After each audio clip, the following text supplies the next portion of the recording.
Welcome to the Aegance Offscript Podcast, where we talk to industry leaders who share their stories, insights, and lessons, unfiltered and unscripted. I'm your host, Lawrence, and today I'm thrilled to welcome Raphael Smith, the co-founder and managing director of BMEC Technologies.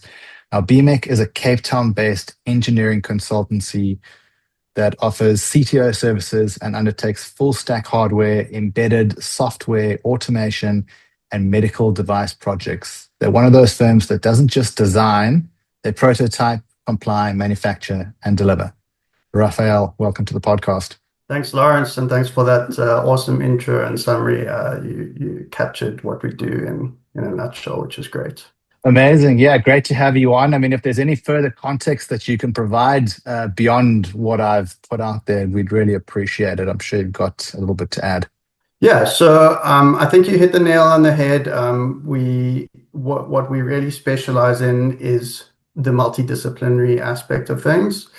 So we love people to come to us with hard problems, and we love to solve those problems. And we find that in this day and age, most hard engineering problems are rarely constrained to one discipline of engineering. They often span across many disciplines, and our specialty is being able to understand and solve that problem across that full spectrum of engineering disciplines. Yeah, excellent. And if we start with your vision for BMEC, I mean, when you think about the company and what it truly stands for beyond engineering, what's the bigger mission that's driving it? So I think our ultimate mission comes from our founding.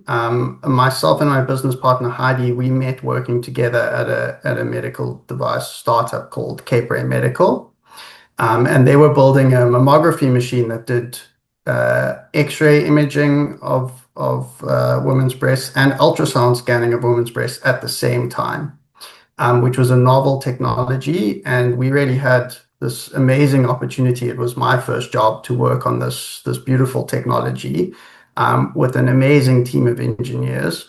And we built something really special there. And our goal with BMEC was to continue that journey and to get involved in many different projects.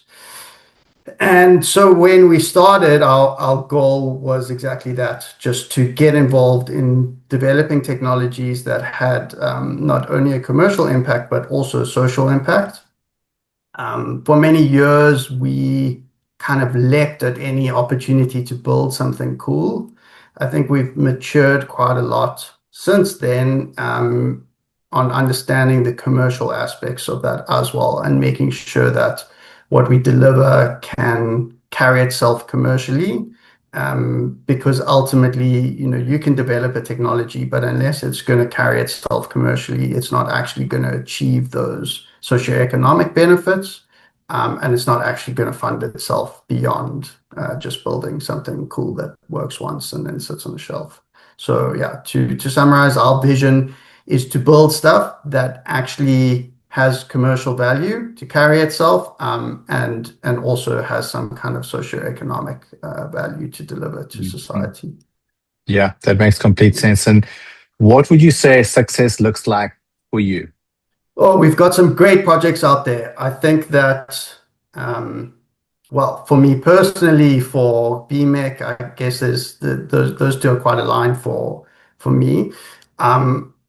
For us, success looks like delivering a project that then goes out into the world and continues to add value. So, we've got some projects that we developed 10 years ago, and there's companies that are growing and growing on the back of those projects. And they continue to deliver great value add to the world, whether it's replacing chlorine with ozone, which is an environmentally friendly alternative, whether it's reducing the amount of pesticides that we put into the environment with precision agricultural equipment, those kind of projects, and to see them kind of blossom and carry themselves out into the world. That's really great for us when we see that happen. Yeah. And so you wear both a leadership and an engineering hat. I mean, how do you balance being the technical mind as well as the business driver, especially when oftentimes those priorities can compete with each other? Yeah, I think maybe one day in 20 years I'll have the answer for you of how to get that exactly right.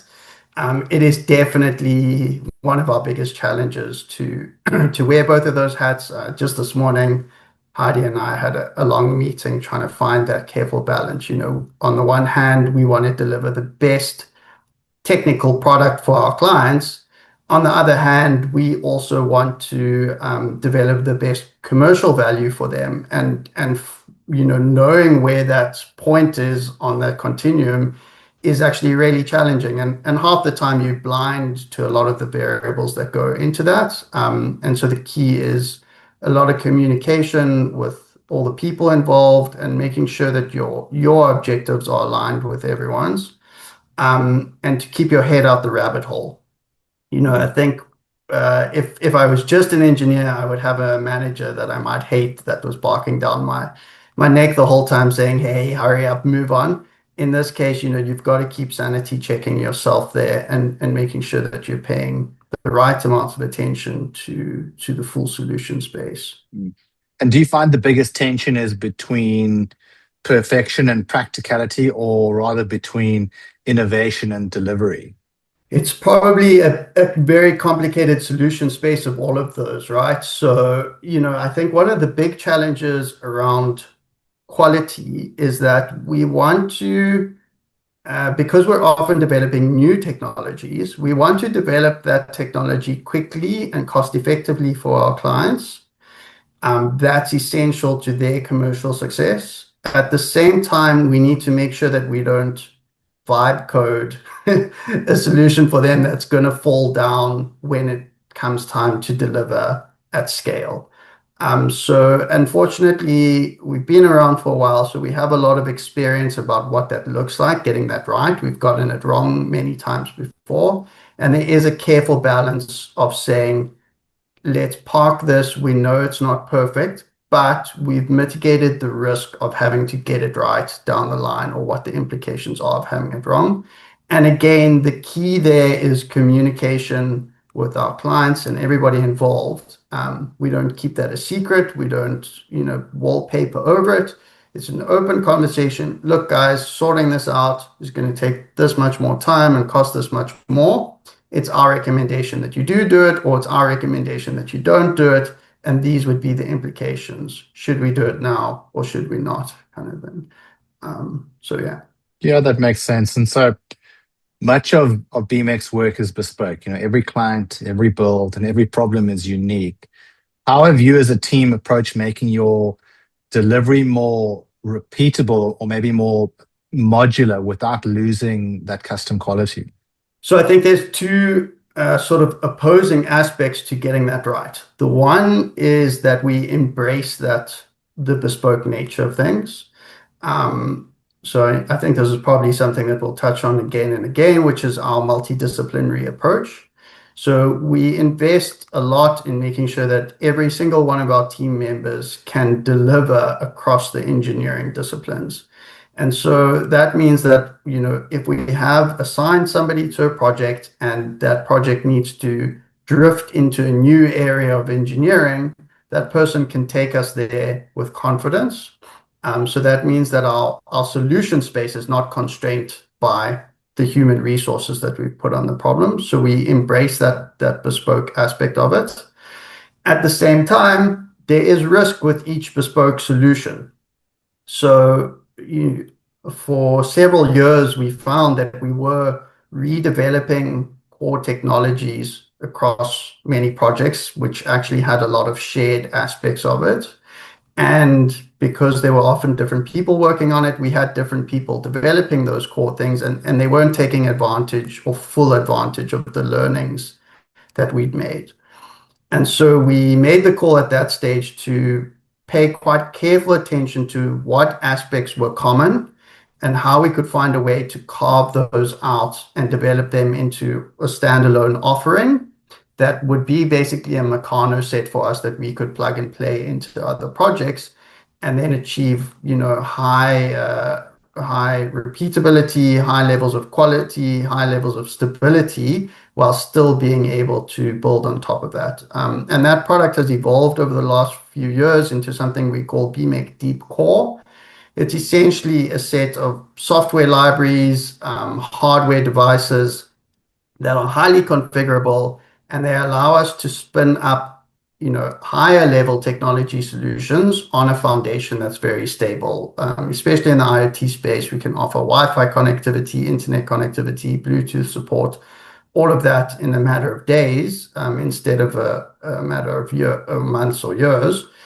And what the great thing is for our clients is you might be a small client with 5 devices out there. We've tested this, across thousands of devices globally, and so you have the benefit of all of those learnings up front, but you still have the complete agility to build and customize on top of that as you need to. So that's been a core aspect of achieving some scaling, and that adds a lot of value.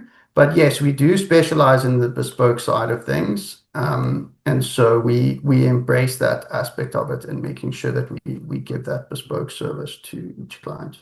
Yeah, and I mean, I'd imagine sort of standardizing things and getting that Meccano environment has yielded obviously the growth that you're looking for because it's repeatable.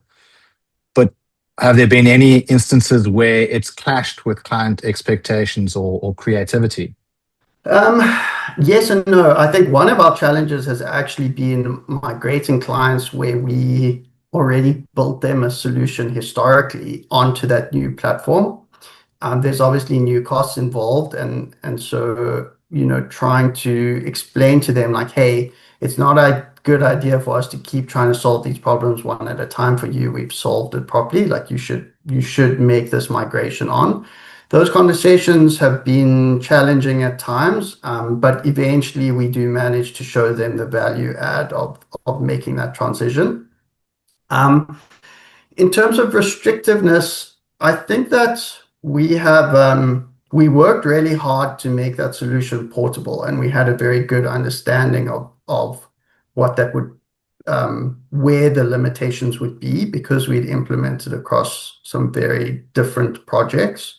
So for the most part, we haven't had any challenges with that. I think where the challenge in that comes up is where the hardware platform is drastically different. So for example, our platform is built on C++, and that's applicable to most microcontrollers. But we had a project recently where the core platform needed to be a Qualcomm chip. And it's quite interesting, the recent buyout of Arduino by Qualcomm, because Qualcomm is the complete opposite of the Arduino platform, where they're like very locked in and very restrictive. And so a lot of what we built in terms of that tooling wouldn't have been applicable to the Qualcomm space. We probably would have rebuilt a very similar tooling in that space. But yeah, there are areas obviously where some of that stuff starts to become a limitation. And we've got to be very careful in that space not to constrain our clients' solution space because it's easier or simpler for us. That's also been one of our founding tenets, which is that when we started BMEC, we found that there were a lot of product development agencies that also had a manufacturing wing. And we wanted to be very careful of that because it's important when you're doing product development to be able to prototype, and offering a certain degree of manufacturing capabilities internally adds a lot of value to your manufacturing, to your prototyping capacity. But what you have to be careful of is you can very easily blur that line between prototyping and early stage manufacturing. And once you start purchasing and maintaining equipment to do manufacture, then you find yourself designing solutions for your clients that are actually designed to keep your equipment busy, kind of thing. And we've seen that be problematic time and time again, because sometimes clients need to scale really quickly. Sometimes they need to offshore that development. So our focus there is to make sure that we can design and develop stuff that can run in any factory and the best factory that suits our clients. And we like to carry that ethos across to the software development space as well. We use our libraries and deep core when it's the right thing to do, and that's often the case because it was well thought out. But when it's not, then we don't kind of lead our clients down that road when it's not the right solution for them. So as you've grown as a company and you've expanded your offerings, how have you handled the transition from advisory roles like, being a fractional CTO to full execution? I mean, how do you decide when to advise versus when to build? I think that has a lot to do with the stage of the company. We early on, we would be faced with this problem where customers would come to us and they would say, "Can you give us a quote to build this thing?" And we'd be like, "Wow, we're really not sure what exactly we are building here, but we really better give a very competitive quote because we really want to get this work." And so we'd give a quote and then we'd land the work, and then it would invariably be 10 times the amount of work that we thought it was, and there'd be huge scope creep and we worked our butts off to deliver a good project. So the client was happy, but we weren't necessarily happy with the commercial outcome of that and all the late nights, and it wasn't a very sustainable solution. So we also saw the flip side of that. We found ourselves in an interesting position when we started out, where we actually got hired by a client to manage a project that was being delivered by one of our competitors, where the project had kind of fallen apart. And that client, that supplier had been quite strict about not overextending themselves, but that had come at the cost of the project. So the client wasn't getting what they expected. So we recognized this problem and we wanted to make sure we handled we had a better way of navigating it. And my business partner, Heidi, her husband's a lawyer, and she said, look, they do something called discovery, where they basically do a smaller project where they have time to look at everything in detail and come up with a proper plan of what's going to be done. And we kind of coined our discovery phase out of that, which has interestingly become kind of industry best practice now across the sector, at least in South Africa, which has been quite cool to see. And that's, basically the perfect thing for the job. So we'll sit down with our clients and it gives us an opportunity to really get an in-depth understanding of what the project is technically, what the commercial side of things. So really that high level fractional CTO work, even when we're not advising and we're intending to do the actual implementation, we will still do that fractional CTO work inside of the discovery phase. And that gives us an opportunity and them an opportunity to figure out if we're really the best partner to do the work. We're quite a small company and we are very bespoke, so we need to make sure that the relationships that we build and the projects that we start have a lot of longevity, like I said before. So we make sure in that phase that we believe that the project's going to be successful, and we do some due diligence there. And that's kind of the key to delivering good projects there. And we've also built up a reputation in the startup industry for those discovery phases. And so when startups receive grant fundings from TIA or similar entities, often a discovery phase with us will be the first go-no-go milestone in those projects where we'll actually assess whether it's going to go forward. And sometimes they don't go forward. And I think that's very important to myself and Heidi. We've seen some projects where a lot of funds have been poured down the drain, and there are good projects out there that need those resources, and the founders and everybody involved. It's sometimes difficult to figure out where the line is to say, hey, we should move on to something else. And we want to make sure we're giving good, solid advice on that front. And so with your projects that span hardware, firmware, software, and even compliance, how do you maintain clear visibility into things like progress, risk, and cost across all of those various moving parts? That is a huge challenge for us. And again, we take quite a novel approach there. And we take advantage again of our bespoke abilities and our multidisciplinary approach. Heidi's background is in project management, and she's managed huge construction projects in the past. And we find that that model of large Gantt charts, et cetera, is rarely very applicable to the kind of bespoke development that we do. And that's because it's a very unconstrained solution space. Like we don't know exactly how long all of the bits and pieces are going to take to resolve. And, to your question earlier, it's actually, you'll never build the perfect product the first time around. You've got to decide which rabbit holes to go down and which rabbit holes to stay out of. And so your project management becomes more of a careful dance of managing those risks than it is actually to say, this is the list of things that we need to do, and we're going to do this, and then this, and this, and this, and this. It's actually a continuous evaluation process of saying, should we be spending more time on this, or have we de-risked it sufficiently to move on to the next risk?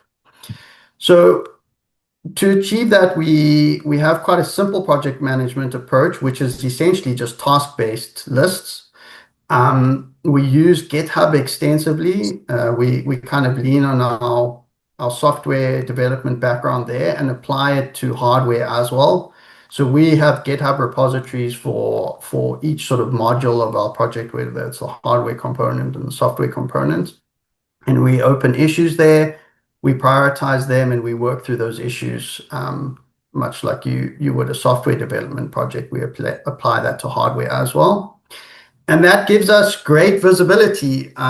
We have some in-house tooling that we've developed that allows us to access the GitHub APIs and collate that information into dashboards where we can kind of see a high-level overview.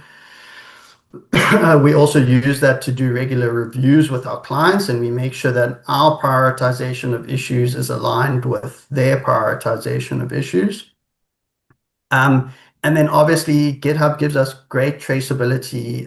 We can see who did what when, keep a good record of things. It's easy to interface with. There's not a high burden of overhead where, it's a perfect document. Everything needs to be documented and formatted and signed off and stuff. There's great traceability built in. And then another aspect of that is we try and make sure that our staff understand sort of the accountability tree, and that each hour that they bill for needs to be justified all the way up the chain to our clients. And that kind of helps to close the loop on ensuring quality and accountability. Yeah. And just, I guess the last thing to say there is, we do a lot of medical device work, but we've made the decision not to certify ourselves BMEC as an entity, although we help a lot of clients get their certification.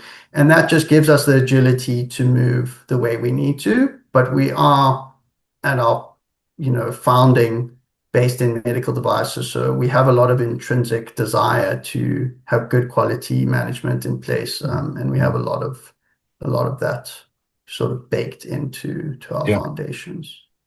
Yeah, and as we sort of continue with the use of technology within BMEC, I mean, as you scale, how are you looking to use tech or maybe internal tools to support decision making? I mean, you mentioned the sort of project tracking side of things, but from a forecasting perspective, and trying to provide you and sort of senior management with the right sort of information in a timeless manner so that you can make those key decisions. Yeah, it's a challenging question that, or challenging problem that, especially when we are a company of engineers and we all kind of know that we could build the perfect solution to that problem, right? And when we struggle to find the perfect tool out there in the market, and the perfect tool doesn't mean it doesn't exist, but it needs to exist at a cost point that actually makes sense to ourselves and our clients as well. And we've fallen down that trap before, where we we needed a tool to do quality management for medical device, and we developed the whole thing from scratch. And it was an insane undertaking, and difficult to maintain, and deliver value on that. So our ethos there is two things. The one is that we're not afraid to change tools. So I learned this lesson many years ago from a great engineer who used to work with us, where I was hacking away on an SQL database, and I kind of built this whole auth system that I was very proud of. And she said to me, "Hey, there's this new database that has all this stuff like baked in." And I was like, "No, man, nonsense. Like, there's no ways." And sure enough, 3 or 4 years later, I ended up taking a proper look at Firebase, and we use that extensively now. So that was a good learning for us, and so we try and be very flexible, especially when our young team members discover something cool and they think that it's a good way to add value. We will take a close look at that, and we'll change tooling if it makes sense to change tooling. The other aspect of it is to make careful use of what's available off the shelf. So especially, we do a lot of analysis on usage of human resources and profitability there and value that we deliver to our clients. And to do that, we use off-the-shelf time tracking software, but then we extend it. So we have a whole lot of scripting and custom tooling that we build that's tied into the GitHub side of things that gives us visibility on our usage and analysis of resources and that side of things. So that gives us quite a scalable view of how we're performing as an entity. And we also need to balance that against the reality that consulting is not necessarily the best business from a commercial perspective in the world. It's a complicated, human resource intensive business. And that kind of comes from our passion to do good engineering. Like that's what we want to be doing.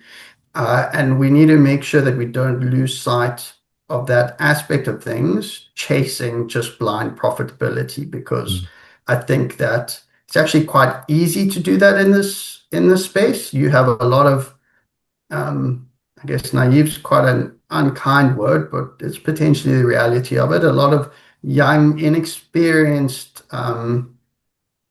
entrepreneurs, not necessarily young in age, but new at what they're doing.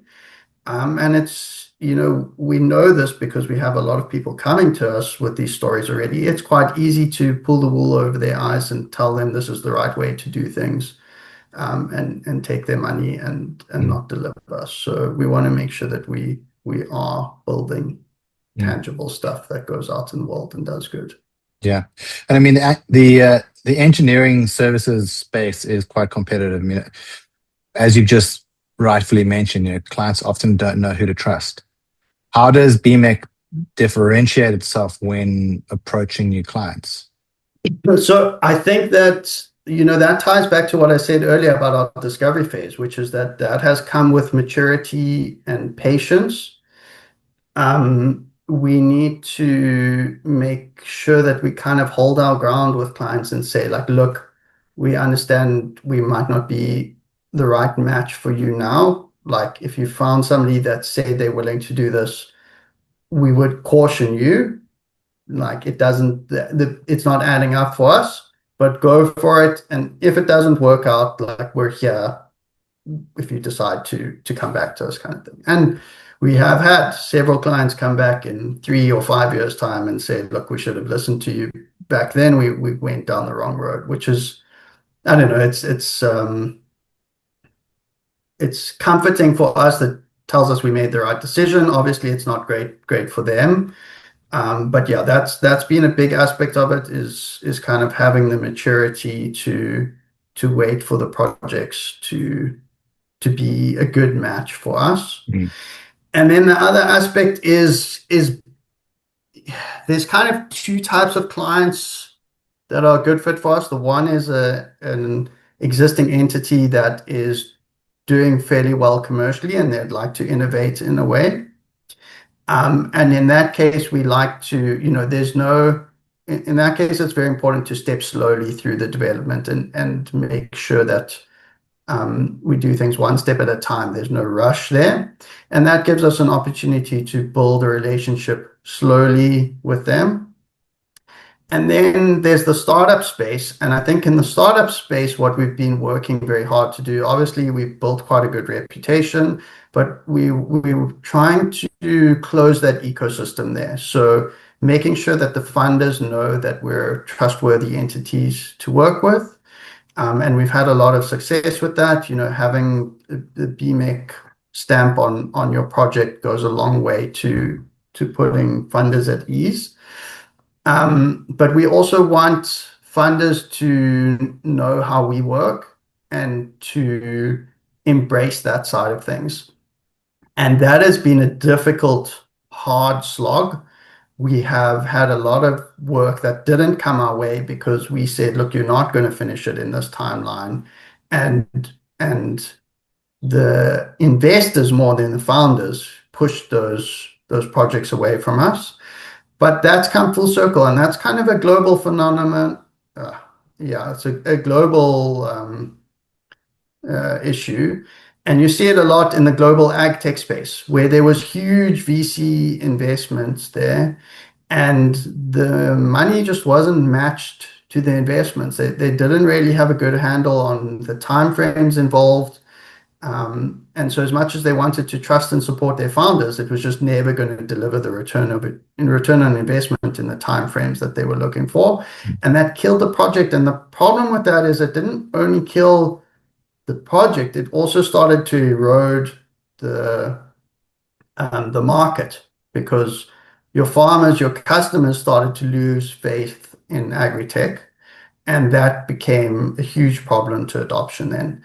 And it's similar to the IoT space, where we work a lot as well. There was this promise of the IoT miracle, and things started to not deliver what the promise was, and then people got very scared.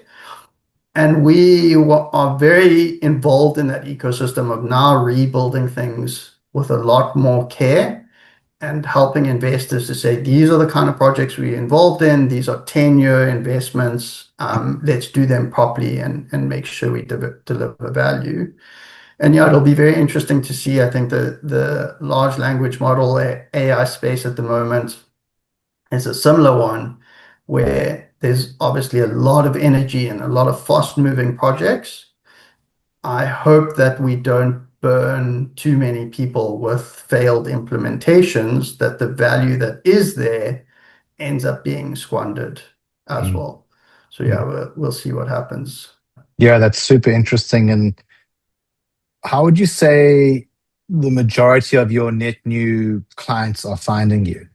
That's also an interesting question. We keep getting queries through ChatGPT, which is quite funny because we haven't done, I don't know, there will obviously come a time when I'm sure you'll be able to actively advertise through it, but we don't do any sort of paid ads or anything like that. So that's been quite interesting that more and more people have been finding us through that.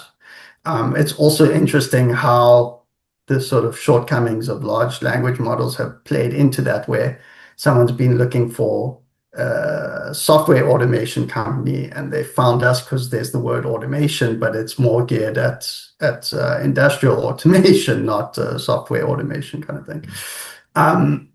So that's been an interesting new avenue. We rely a lot on word of mouth, which is great. And serves us quite well, but the turnaround times on that are very long. Sometimes it'll be 10 years from some weird word of mouth story till it gets back to us. And then in terms of active marketing, we try to stay quite involved in the tech community. ZA Tech is a great space to meet other people and make sure they know about us and we know about them. We are quite active on LinkedIn. It's also a nice space to connect with old colleagues and also make sure we have good visibility. One of the things for us is and I'll come back to the startup space, but in terms of that other client segment of us, which is established businesses, the key to marketing there is that we are front of mind for our clients if and when they happen to decide that they need to do a development. And when you're inside your own business, you're like, of course, nobody forgets about us. But the reality is that somebody might not have thought about you for 2 months, and they kick off a project, and they saw something else more recently, and that's front of mind. So we want to make sure we're front of mind in all of our sort of long-term leads. And I think LinkedIn does a good job of that for us. And then the other big area is, we've got some great advice from a mentor a few years back, which is to chase multiple leads. So to not necessarily go after one client at a time. That's very expensive marketing. And so we've made sure that we have a lot of partnerships and a lot of visibility with entities that interact at scale with lots of our clients or potential clients. So that would be the likes of incubators, VCs, and those kind of agencies that do a lot of support for the startup space. We want them to know about us and know everything that we can do, so that when they're in those conversations, again, we're front of mind. Oh, BMEC can solve that problem for you. Yeah, super interesting. And just 2 comments on customers finding you through ChatGPT. I mean, that must be quite closely linked to your search engine optimization work, because I'd imagine a ChatGPT, when someone's posing a question, is just scraping, the web, trying to find relevant answers. So I imagine there's a bit of a link there. So that's an interesting one. Again, because we are developers, and I think this is true for many developers, we sort out our own website and we build that stuff, but we're by no means SEO experts, and we certainly haven't invested in that space. Maybe and SEO is such an interesting thing, it's like this whole space where everybody's kind of chasing over after Google, and Google keeps changing things, and you never really know whether what you're doing is hitting the button on the nail on the head or not. We haven't spent a lot on SEO. Maybe we just got the basics right and got lucky. I think we might just have just a good amount of content on the internet, and the keywords are aligned.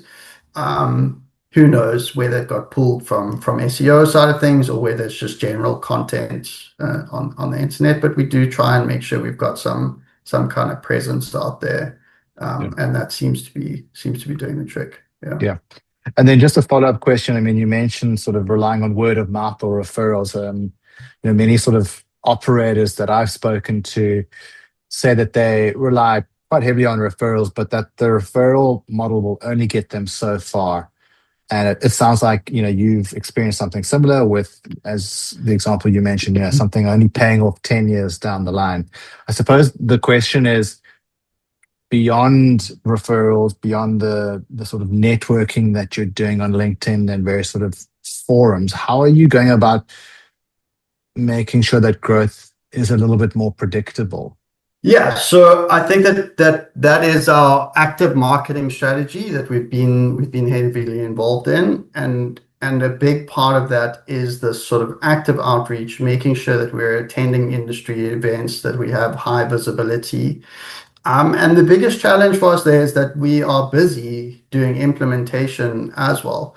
And we want to stay primarily a technical company. We don't want to have a huge marketing department, because at the end of the day, we recognize that our clients are paying for that. So we want to balance that out carefully with what we need to find the growth and stability that we're looking for.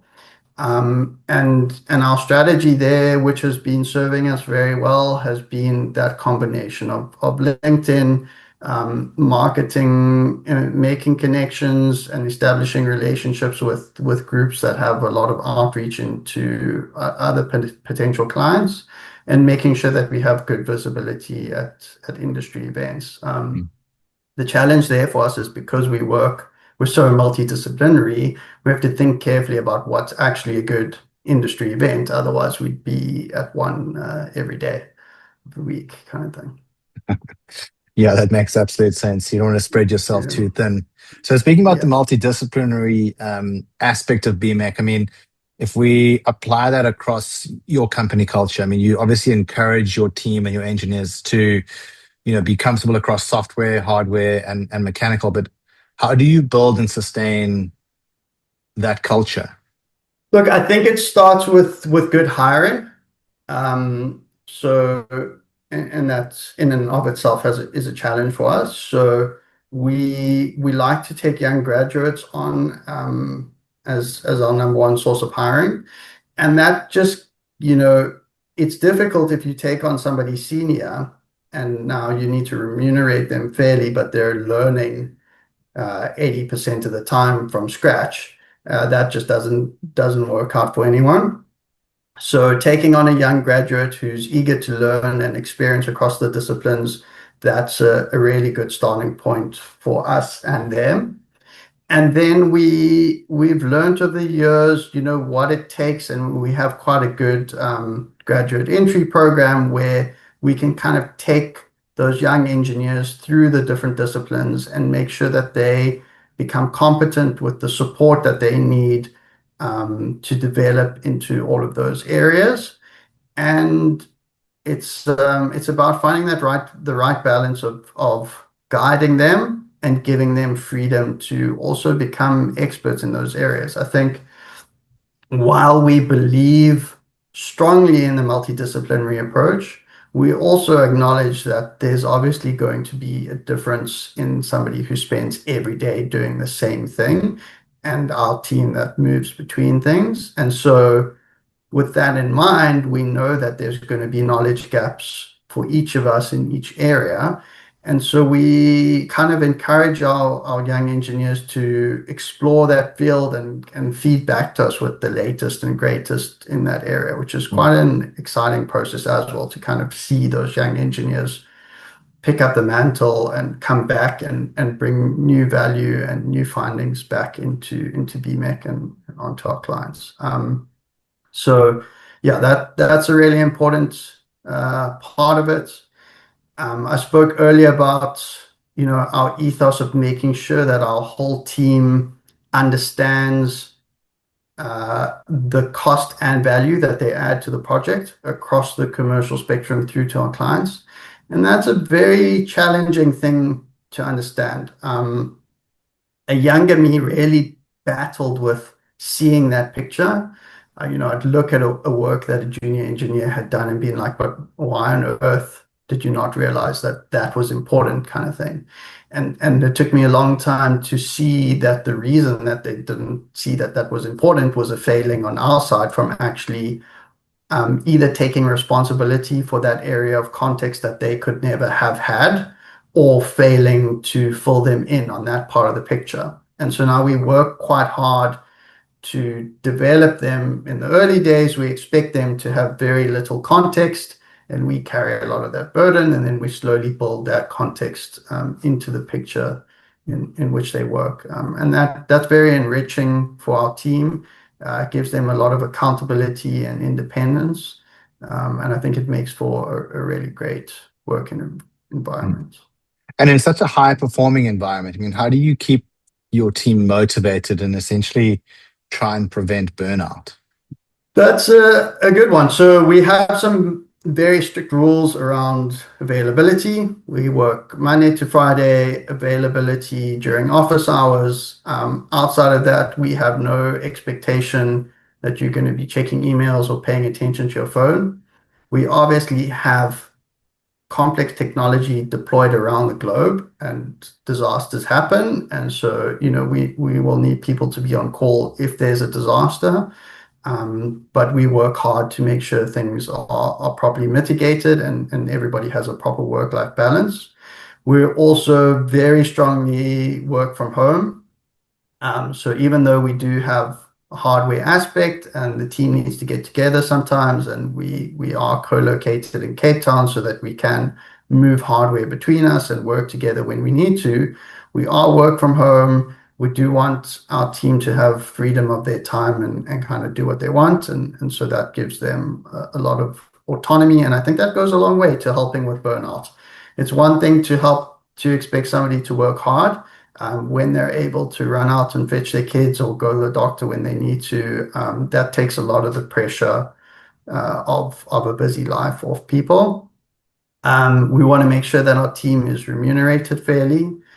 And we managed to do that really well with the accountability side of things that I spoke about earlier. And then another important one is making sure that our team has the best tools to get the job done. So, we invest in making sure our team has IDEs, we pay for JetBrains, all of that kind of stuff adds a lot of value. It takes some of the burden off them in the developer space. We make sure they have the right hardware as well, and try and support them. The thing about engineers is they actually like doing a good job. So as long as you make that easy for them, then they kind of do the rest themselves. Raphael, if we look ahead, I mean, what's next for BMEC? Where do you see the biggest opportunity for evolution or growth? Yeah.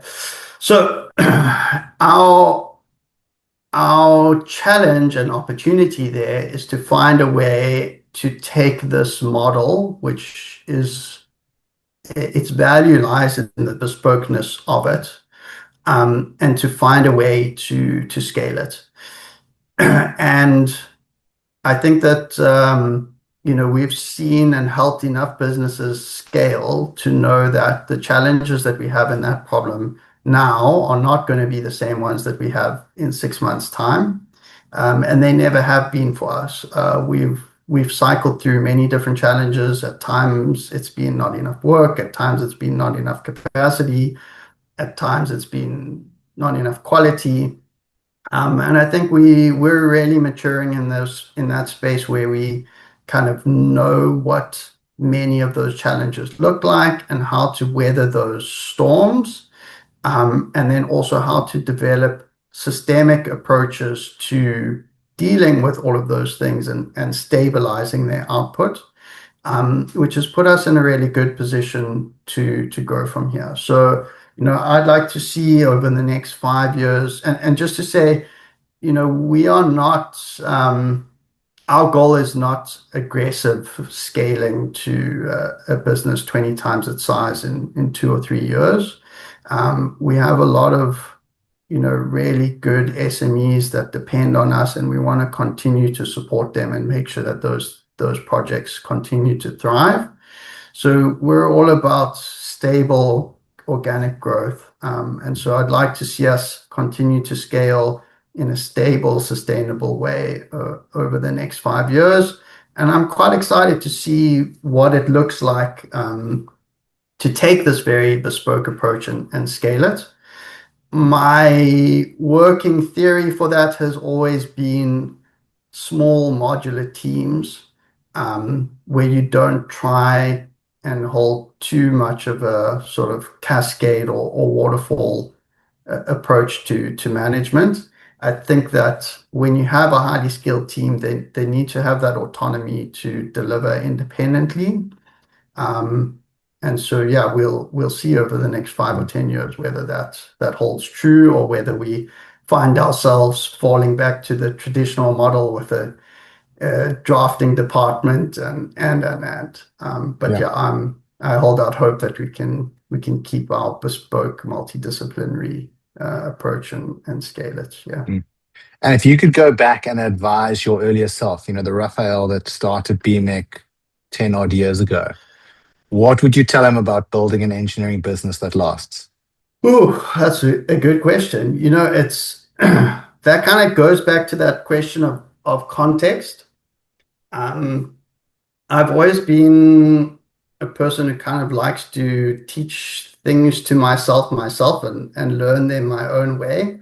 As an engineer, I think you learn to kind of only to trust but verify. So you kind of only trust that it's the truth once you've done it. So I think it would be difficult to bypass any of the journeys that I've been on. I think I'll probably tell myself to relax and that it'll be okay kind of thing. Like you can weather the storm with a little bit less panic, I guess. That would be nice, kind advice to myself.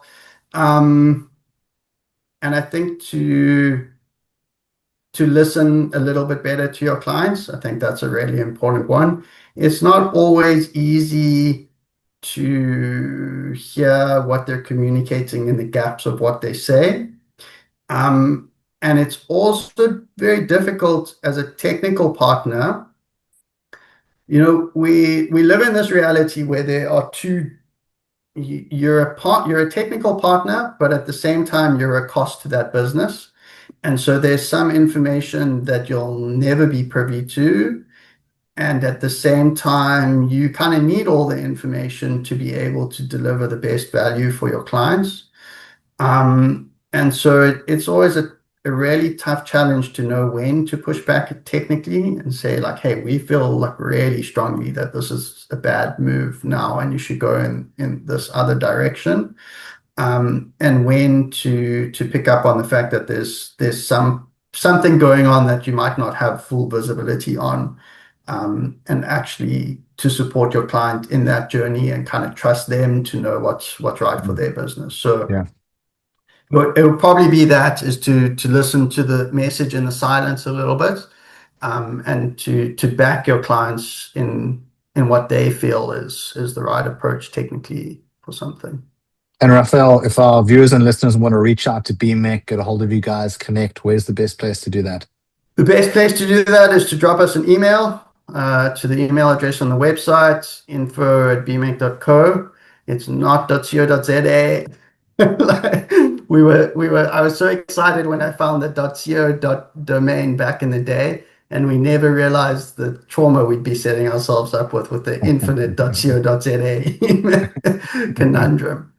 And other than that, connect with me on LinkedIn, please. That's a great place to have an initial connection, and feel free to drop me a message directly there. Yeah. Amazing. Well, thank you so much for joining us on the podcast today. It's been a really fascinating conversation, diving into BMEC and its totality, talking about some of the challenges you've experienced to date and also looking into, what the sort of future holds for you guys. Wish you all the best. And again, thank you for your time. Thanks, Lawrence. It's been an amazing opportunity. Really appreciated it. I hope that it adds some value to your community and your listeners. And we really appreciate the opportunity. That's it for today's episode of the Aegance Offscript Podcast. If this conversation sparks something inside of you, a thought, a question, or a new way of seeing your own business, like the video, subscribe to the channel, and leave a comment down below. We'll catch you on the next one. Cheers.